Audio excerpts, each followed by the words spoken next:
என்னுடைய நேம் வந்து துரை தேவேந்திரன். சென்னை மாநில கல்லூரி முனைவர் பட்ட ஆய்வாளராக இருக்கேன்.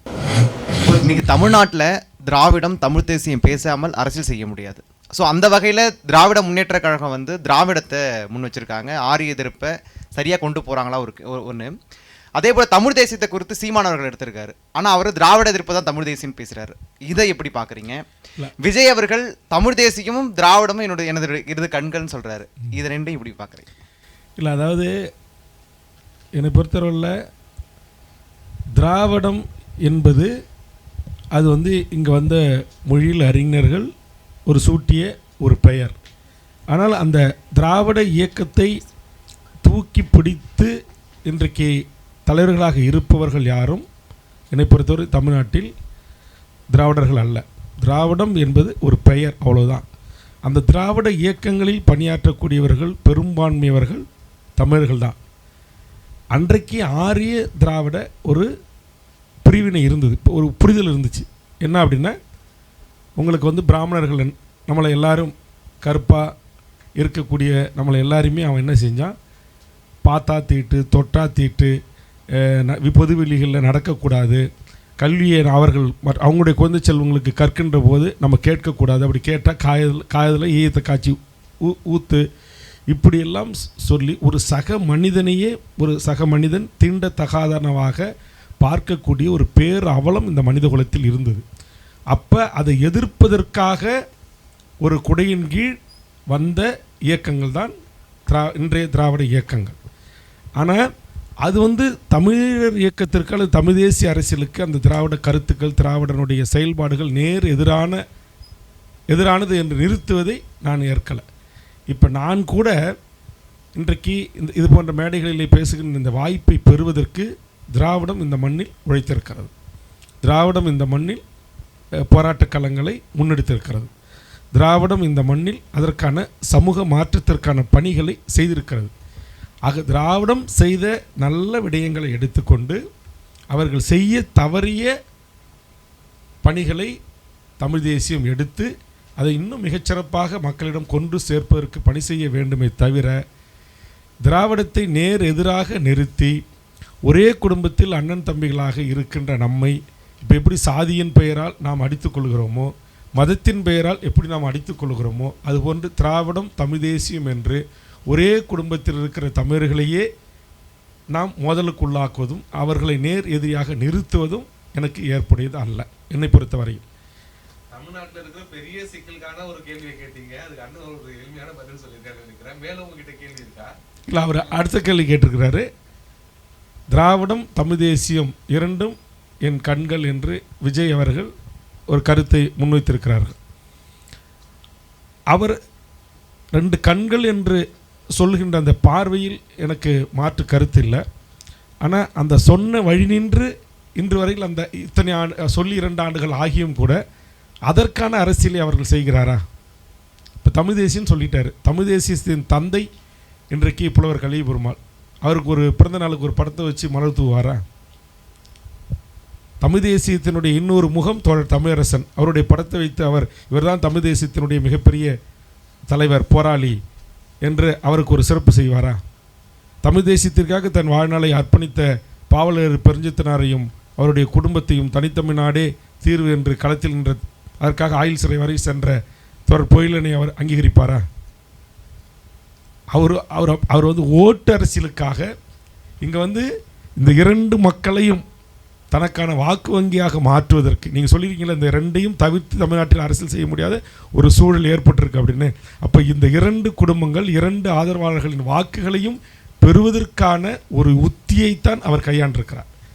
என்னை பொறுத்தவரையில் உண்மையிலேயே அவர் தமிழ் தேசியத்தை தனது 2 கண்களாக பார்த்தால் இன்றைக்கு உலக தமிழ் தேசியத்தின் ஒற்றை முகவரி மேதகு வேலுப்பிள்ளை பிரபாகரன் என்கிற அந்த மகத்தான தலைவன், அவருடைய அலுவலகத்தில் அவருடைய இருக்கைக்கு பின்னால் அந்த தலைவனுடைய படம் நடுநாயகமாக அமைந்திருக்கணும். திராவிடத்தின் தந்தை என்று சொல்கின்ற தந்தை பெரியாரின் படம் இருக்கணும். இருக்கா? இல்லையே.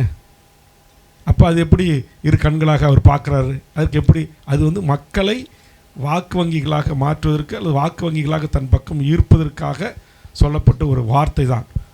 அதனால் அந்த வார்த்தை என்பது தேர்தல் அரசியலுக்காக, வாக்கு அரசியலுக்காக அவர் முன்வைக்கப்பட்ட ஒரு முழக்கமாகத்தான் நான் பார்க்கிறேன்.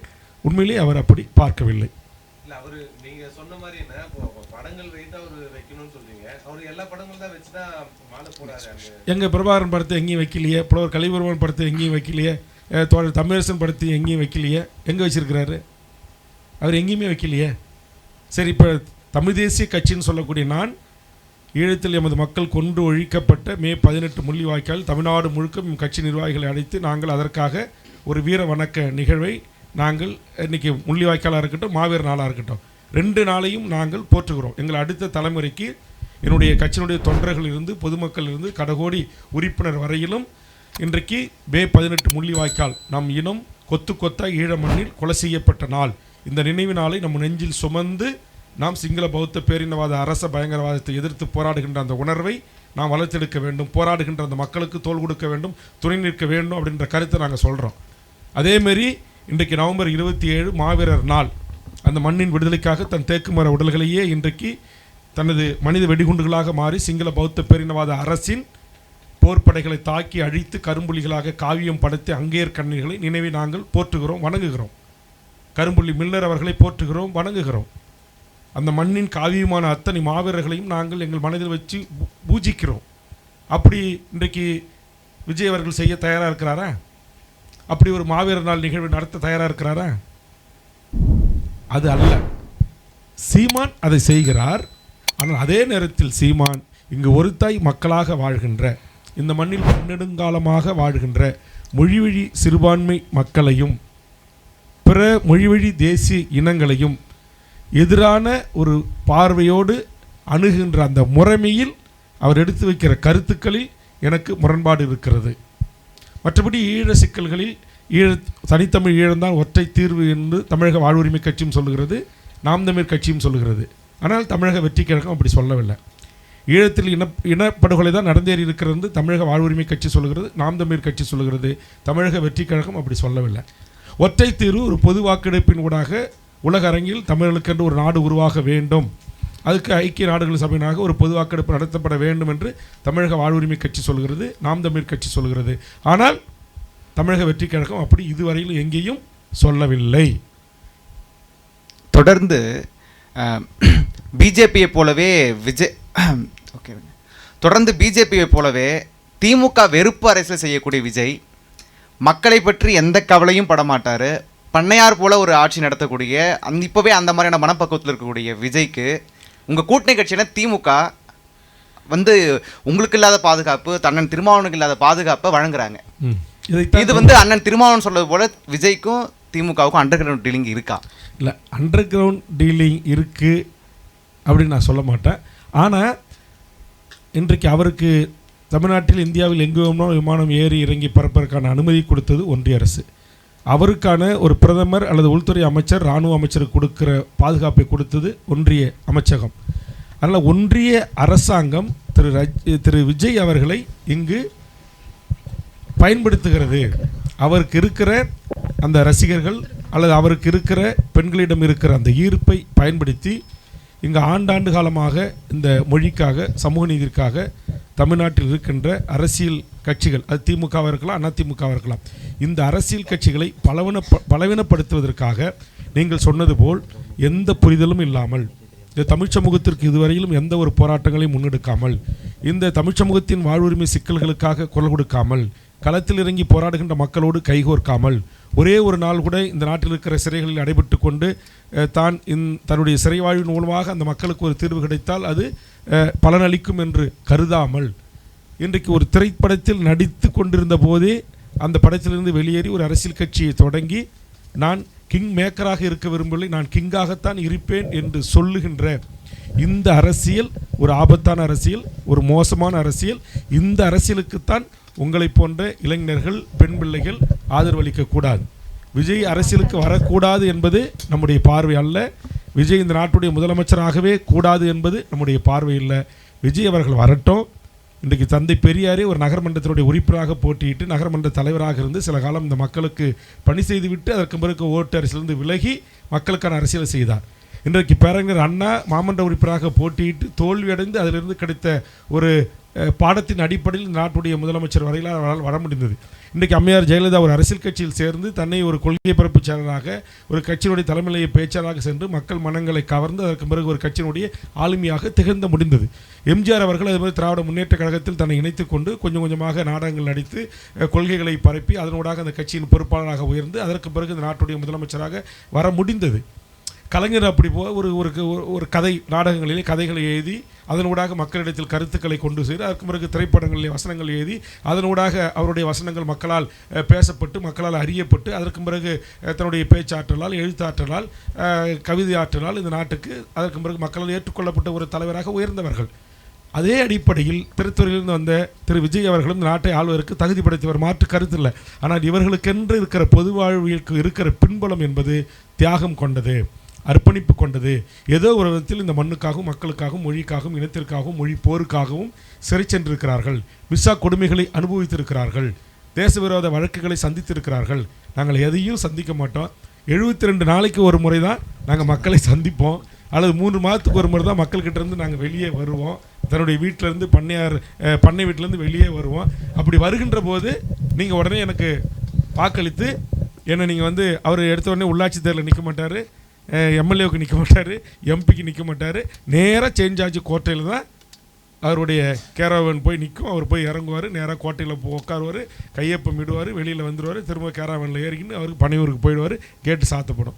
நீங்கள் போய் அங்கே நின்னாலும் பார்க்க முடியாது, கதவை தட்டினாலும் பார்க்க முடியாது. இப்படிப்பட்ட ஒரு மனநிலை இருக்குல்ல. தன்னை பார்க்க வந்த 41 உயிர்கள் தன் கண் முன்னால் செத்து மடிந்து கொண்டிருக்கிறது.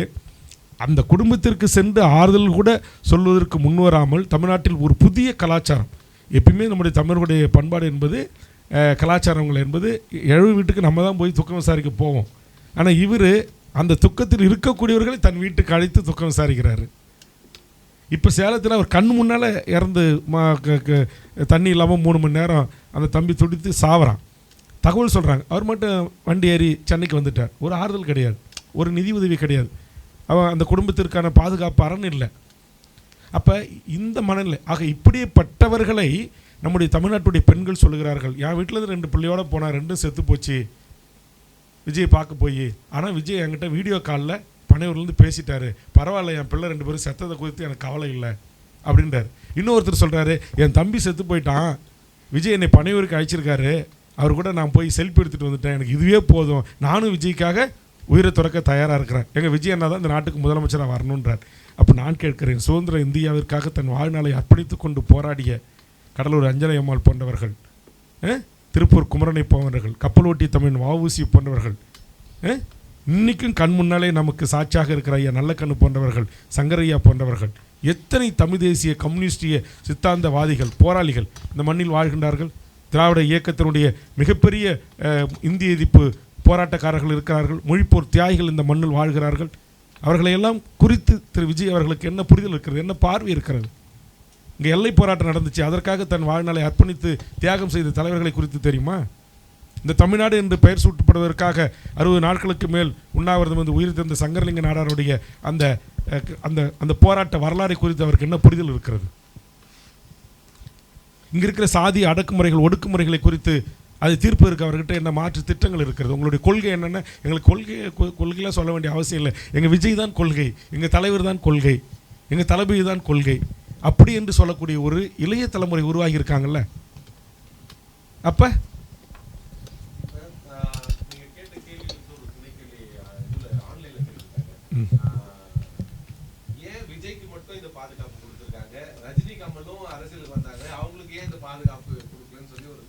அவர்கள் ஒன்றிய அரசினுடைய இழுப்புக்கெல்லாம் வர மறுத்தார்கள். இவர் ஒன்றிய அரசு இழுப்புக்கு அனைத்துக்கும் தயாராக இருக்கிறார். இங்கு பெரியாரியே அம்பேத்கரியே சிந்தனை கொண்ட ஒரு பகுத்தறிவு ஆய்ந்த ஒரு புரிதலுள்ள இந்திய நாட்டில் மதத்தின் பெயரால் மக்களை கூறு போடுகின்ற பாசிச சனாதன சக்திகள் வளரவிடாமல் தடுக்கின்ற ஒரு மிகப்பெரிய அரணாக தமிழ்நாடு இருக்கிறது. அந்த அரணை அறகுறை அரசியல் கூட தெரியாத ஒரு தற்கூறிகளை வைத்துக்கொண்டு அந்த அரணை அந்த பாதுகாப்பு சுவரை உடைத்தெறிய வேண்டும் விஜய் என்ற ஒரு போலி பிம்பத்தின் மூலமாக. இதுதான் ஆர்எஸ்எஸ் பாரதிய ஜனதாவுடைய திட்டம். அந்த திட்டத்தை நிறைவேற்றுவதற்காகத்தான் நீங்கள் நினச்சி பாருங்கள், ஒரு நடிகர் தமிழ்நாட்டில் எந்த மாநிலத்துக்கு எந்த மாவட்டத்துக்கு வேணும்னாலும் விமானத்திலே போய் இறங்கி ஏறுறாரு அப்படின்னா அதுக்கான செலவு என்ன? அத்தனை ஆயிரம் கோடியை சம்பாரிச்சதற்காக முன்னாடி அவர் ஊழலை பற்றி பேசுகிறாரு, அதுக்கான இன்கம் டேக்ஸ் கட்டியிருக்காரா? கார் வாங்கினதுக்கே இன்கம் டேக்ஸ் கட்டல, ஹைகோர்ட்டு தலையில் கொட்டி 1.5 கோடி ரூபா போய் கட்டிட்டு வா, நீ அப்புறம் பேசலாம் அரசியல்ன்றாங்களா இல்லையா? அப்போ நம்ம அப்போ உங்களை மாதிரி இளைய தலைமுறை சிந்திக்கணும். அப்படியே விஜயண்ணா எங்கள் ஓட்டு விஜய்க்கு தான். அந்த உங்கள் ஓட்டு என்பது ஒரு 5 ஆண்டு காலம் இந்த நாட்டுடைய முதலமைச்சரை தேர்வு செய்வது, அந்த முதலமைச்சர் ஊடாக இந்த நாட்டில் இருக்கிற அனைத்து மக்களுக்குமான வாழ்வுரிமையை தீர்மானிப்பது, உங்களுடைய கல்வி உரிமையிலிருந்து, உங்களுடைய வேலைவாய்ப்பு உரிமையிலிருந்து, உங்களுடைய சமூக அந்தஸ்திலிருந்து, சம உரிமையிலிருந்து அத்தனையும் தீர்மானிக்கிற ஒரு மிகப்பெரிய இடத்தில் இருக்கிற பதவி அந்த பதவி. அப்போ அந்த பதவிக்கு உட்காரக்கூடியவர்கள் எப்படிப்பட்ட தகுதி உள்ளவர்கள்? அவர்களுக்கு அதுக்குரிய தகுதிகள் இருக்கிறதா? அதற்குரிய திறமைகள் இருக்கிறதா? அதற்குரிய அறிவு இருக்கிறதா அவருக்கு? அதை குறித்து எந்த ஒரு புரிதலும் இல்லாமல் நாங்கள் விஜய்க்கு வாக்களிப்போம். சரி, நீங்கள் இப்போ எல்லாரும் கேட்குறாங்க, இங்கே திமுக அண்ணா திமுக இவர்கள் மீது இருக்கிற வெறுப்புங்க, மக்கள் விஜய்க்கு ஏன் உங்களுக்கு 2 கம்யூனிஸ்டுகள் இருக்க தெரியலையா? தமிழ்நாட்டில் எங்கேயாவது கம்யூனிஸ்டுகள் சாதி கலவரத்தில் ஈடுபட்டார்களா? தமிழ்நாட்டில் கம்யூனிஸ்டுகள் எங்கேயாவது மத கலவரத்தில் ஈடுபட்டார்களா? தமிழ்நாட்டில் கம்யூனிஸ்டுகள் எங்கேயாச்சும் லஞ்சம் வாங்கினார்களா? தமிழ்நாட்டில் எங்கேயாச்சும் ஊழல் செய்தார்களா? தமிழ் தேசிய கட்சிகள் நாங்கள் இருக்கிறோம் அல்லவா? அது பொய். வேறு யாருமே இங்கே மாற்று நீ தேடணும்.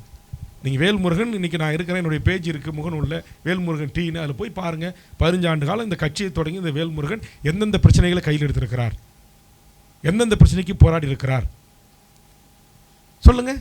என்எல்சிக்காக தேச விரோத வழக்கை சந்திச்சிருக்கிறோம், வீடு நிலம் கொடுத்தவங்களுக்கு வேலை கேட்டு போராடி இருக்கிறோம், இன்றைக்கி ஹைட்ரோ கார்பன் திட்டத்துக்காக வழக்கை சந்திச்சிருக்கிறோம். இங்கே ஒன்றிய அரசு கொண்டு வந்த இன்றைக்கு என்பிஆர் போன்ற மோசமான சட்டங்களுக்கு எதிராக போராடி 40க்கு மேற்பட்ட வழக்குகளை சந்திச்சிருக்கிறோம். கட்சித்தீவு, முல்லைப்பெரியார், பாலாற்று சிக்கல், காவேரி பிரச்சனை, என்எல்சி பிரச்சனை, நீட்டு பிரச்சனை, நம்முடைய மாணவர்களை வெளிமாநிலத்துக்கு தேர்வு எழுத அனுப்பியதற்கு எதிரான போராட்டம், எத்தனை போராட்டங்கள். தனியார் தொழிற்சாலைகளில் நம்முடைய மண்ணின் மக்களுக்கான வேலை வாய்ப்பு உரிமை, தமிழக வேலை தமிழருக்கே என்கிற சட்டம் இயற்ற வேண்டும் என்கிற எனது போராட்டம், ஒன்றிய அரசு பதவிகளை 90% அந்த மாநில மக்களுக்கே அந்த வேலையை உறுதி செய்ய வேண்டும் என்று நான் தொடர்ந்து நேடிய போராட்டம், தமிழ் வழியில் படித்தவர்களுக்கான வேலை வாய்ப்பிலே இன்றைக்கு முன்னுரிமை என்கிற நான் கொண்டு வந்த சட்ட திருத்தம், பதவி உயர்வுகளிலே இன்றைக்கு தமிழர்களுக்கு வேலை வாய்ப்பிலே முன்னுரிமை அளிக்கப்பட வேண்டும் என்று கடைசி கூட்டத்தொடரில் நான் நிறைவேற்றிய சட்டம். இப்படி எத்தனை விடயங்களுக்கு தேடி பாருங்கள். நல்லகின்ற தலைவர் யார்? மார்க்சிஸ்ட் கம்யூனிஸ்ட்னா என்ன? இந்திய கம்யூனிஸ்ட்னா என்ன? தமிழக வாழ்வுரிமை கட்சினா என்ன? இன்னும் தமிழ்நாட்டில் இருக்க எத்தனை அரசியல் கட்சிகள் இருக்குது? சரி, உங்களுக்கு திமுக மீது வெறுப்பு இருக்குது, அண்ணா திமுக மீது வெறுப்பு இருக்கிறன்னா நாங்கள் கூட வளர்ந்து வருகின்ற கட்சி. இதே ஆர்எஸ்எஸ் தொடங்கியது 100 ஆண்டாவது, கம்யூனிஸ்டுகள் தொடங்கி 100 ஆண்டாவது. 100 ஆண்டு காலம் இந்த மண்ணில் இருக்கிற கம்யூனிஸ்டுகளை நீங்கள் தேர்வு பண்ணுங்கள். போன மாதிரி 6 இடங்கள் கூட்டணியில் கம்யூனிஸ்டுகள் நின்றார்கள். நீங்கள் 2 இடத்துல தான் தமிழக மக்கள் ஜெயிக்க வச்சிங்க. பாக்கி 2 இடத்துல அந்த 2 எம்எல்ஏக்களுடைய வீட்டை பற்றி பல தொலைக்காட்சிகளில் யூடியூப்பில் செய்தி வந்திருக்குல்ல. இன்னமும் கூரை வீடுகள் வாழ்கிறார்கள்ல கம்யூனிஸ்டுகள்.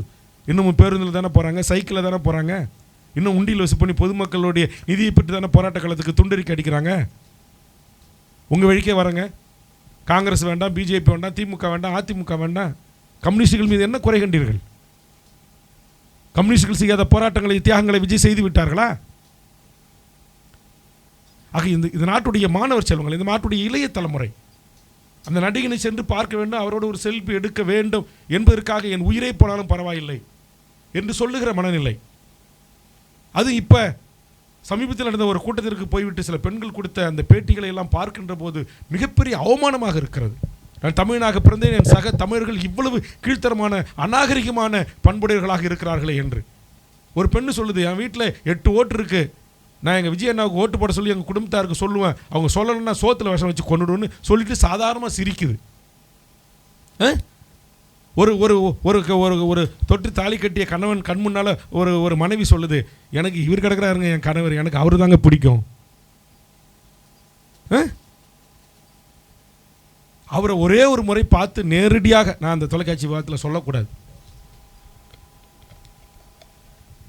அப்போ இது தமிழுடைய பண்பாடா? இது தமிழுடைய வாழ்க்கை முறையா? இதுதான் தமிழுடைய வாழ்வியல் அற நெறிகள் நமக்கு சொல்லித்தருதா? சொல்லுங்க.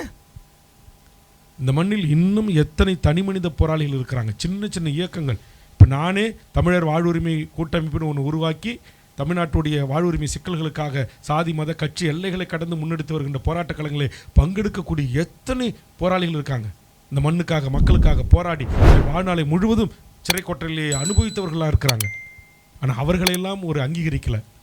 ஒரு சும்மா எதை நாரப்பையில் பேப்பையிலன்னு பேசுகிறவங்க பின்னாடி போகிறீங்க. ஒரு சும்மா ஆடைகளை குறைத்து யூடியூப் வெளியிடுறவங்களுக்கு நீங்கள் BMW கார் வாங்கி கொடுக்குறீங்க, 2 கோடி ரூபாயில் வீடு வாங்கி கட்டி கொடுக்குறீங்க. அவர்களுக்கு இந்த சமூகத்துக்கு என்ன செஞ்சாங்க?